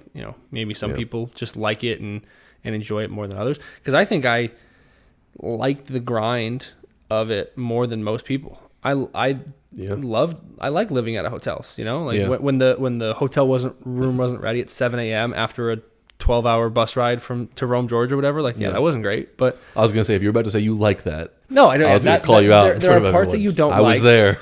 But you did not like that. But there was, and you let everyone know that you did not like that. But there were, most of it I loved. I loved. Maybe I didn't love staying at host families, but I loved staying at good host families. I loved meeting those people. I loved interacting with the fans and seeing the people supporting, a low level. So what would you say if I were to say to that? I don't know if I loved it as much as I felt like almost addicted to it. Like, I felt like I embraced it. Like, I don't know if love would be the word I'd use for it. Like, I became like, I needed it. Yeah. I wanted more of it, but like, I also felt like I was not happy with it. But also, like, if I didn't have it, I wasn't happy with that either. Does that make sense? Like, because in the off season I would miss it, but then during the season I'd be upset by it. It's a weird give and take. Yeah. So that's what I'm saying. I don't think I ever viewed it as I loved it, but I feel like I view it as, or what I would tell people is, you have to embrace it. I feel like I embraced it, but I didn't love it. Like, I definitely in my head was like, I don't like this. Like, I don't want to be doing this. But then when I wasn't doing it, I was like, fuck, I miss doing it. I hated every bus ride, but then when a month would go by without a bus ride, I was like, I miss those bus rides. Man, would I jump on a bus right now to Appalachia? But like in a weird way, I don't know. Maybe that didn't make sense. But. No, it does, and it might be a little bit semantics. It's just how you define certain words. Right. But I agree. I mean, it's a little bit of an addiction. Like I think it's a little bit of just mindset. You need to be able to, like you say, embrace it. I say, like, you need to love it. Like, you need to be able to want to do it, because if you don't want to do it, you're gonna hate everything. Right. Everything is gonna suck from there on out. You're gonna get to the hotel late, and instead of saying, like, being with the guys and laughing, like, damn, that really sucked. Like, let's go out and try to win this game. Like, you're going to mope, and they're like, no, that did suck. Yeah. Fuck this game. I don't care about this game right now. And that's going to spiral into... Definitely have to be able to laugh. You've got negative teammates. Like, everyone's got negative teammates. Like, those are the guys that you didn't really embrace it. Right. Embrace it. That's a good word. You have to embrace it. But I miss it. Yeah. You know, I think that's where I'm at right now too. That's why I can't say I'm done. Is because part of me does kind of miss it. Yeah. You know. Yeah, I miss the peanut butter and jellies. I miss the. You see, I don't miss that. I love peanut butter and jellies. It's not that I don't love peanut butter and jellies. It's that at some point, enough with the peanut butter and jelly. Get some new peanut butter. I never. Why is it the same jar of peanut butter? You've had all season. I never minded the peanut butter. The cold cuts were the thing that got me. Everybody put out cold cuts, and they're. Ugh. All right, we could either end it here. I could ask you your worst and favorite. You asked me worst and favorite ballparks or place to play. Like worst or favorite like clubhouse experience when it comes to like the food pre and post game. Home or away? Both. Just whatever your best and worst situation was. Well, best is probably Aberdeen. It's hard to beat Aberdeen. Isn't it? Like hot post game, pre-game and post game spread. Like for, I mean, I don't know how many. All right, fuck it. Let's just go worst. We'll just go worst. Yeah. Best doesn't matter. Yeah. Worst. There's so many going around, man. There are so many bad ones. There are so many bad ones. The worst you give ones. Me a couple of you. The worst ones that like come to mind are the ones that like have the audacity to charge you the full price, the $10 price. Like $10 is like the going rate for an elite clubhouse, and also make you feel bad for not tipping them. Yeah. $10 a day. Like, I mean, and that might like sound a lot in like theory, but most clubhouses you would say like. Like 3 is like the going rate for like laundry only, and like 5 is like snacks, probably some sort of like pregame spread, and then that's it. And then you start to like Winston-Salem, I think had like really expensive clubhouse dues. We had the same guy. I was there for multiple seasons. They had the same guy, and like he brought one rotisserie chicken for a team of 27, and then like charged $7. Oh man, like one rotisserie chicken for 27. I miss this shit. This is what I meant. This shit. I don't know why, but I want that rotisserie chicken. I want to be the first in line. I want to get that rotisserie chicken. And this is why they call pitchers spread crackers, folks. I've never disputed that. The Three Rivers, I can't speak French, but Trois Rivières in Indie Ball was atrocious. It was a metal locker room. It was like a high school auxiliary locker room. It made it worse because there was no Wi-Fi. So you couldn't you didn't have service in Canada. Yeah. You couldn't connect to your Wi-Fi in the clubhouse. So, we were playing cards couldn't play in the locker room. So we're playing in the entrance to like the media room on the floor. I probably should have asked this question like you would ask a question and I'll ask again, what's the worst place you played for clubhouse experience and why was it Hagerstown? I guess there's so many bad ones. You forget how bad they are. Yeah. Hagerstown to me always takes the cake. Whenever I start thinking about that place was bad, that place was the worst. Hagerstown. It wasn't Hagerstown. It wasn't Hagerstown. Hagerstown is tough. Maryland, right? It's the last town in Maryland. I think it's like its own state. It's funny. I mean, we're past the point of complimenting Hagerstown, but the first time before I went there, you might have been there before myself. The first time we were going there on a trip, somebody looked up an article in Times Magazine, Forbes Magazine, like a reputable magazine, rated it the ugliest town in America. Yeah. And that is like spot on Hagerstown, Maryland. The most accurate description of the town. I've never heard of anything better. Because that really, I don't, this is going to turn into the, shitting on Hagerstown podcast. But because so much of it is the field sucks, the clubhouse is terrible, the hotel is brutal. But there is this vibe of the town that is unlike any I've ever been to. Of just like. There's no food around. Yeah. So we know. We know it's terrible. Everybody there knows. And we've made no attempt to fix that. To change it. No, the people are just there. Yeah. They're just going through the motions. I got bed bugs in Hagerstown. Did you? Yeah. In the hotel. See, I mean, those are the stories that get you. Like, I think Steve Brault had like bloody sheets in Jamestown, New York. Like, there's bad places everywhere, but we can wrap up knowing that Hagerstown, Maryland will forever go down as the worst place that any minor leaguer has ever played. All right, that's a good place to end it right there. I don't feel good about it, but I'll be back, hopefully. Sorry about Hagerstown. Oh, yeah, you're for sure coming back. Right. But yeah, thanks for listening if you've made it this far. If not, totally understand. But yeah, thanks for listening. That's all I got. Connor, you got anything else? Rate, subscribe. I'm going to stop doing it. I just stopped doing it. Oh, okay. It's like, hopefully you know what to do. And if you haven't done it by now, you're not going to rate, review, and subscribe. That's so, if you're still listening and haven't done it. If you're still listening, if you've listened to every episode where we've gone subscribe, rate, review, all that stuff, and you're going, no, I'm not going to do it. I don't think this is going to be the time to convince you. Yeah, you're right. So if you don't want to rate and review, you don't have to. If you don't want to subscribe, you don't have to. So that's all I got for you. Cool. Well, thanks for having me. That's it.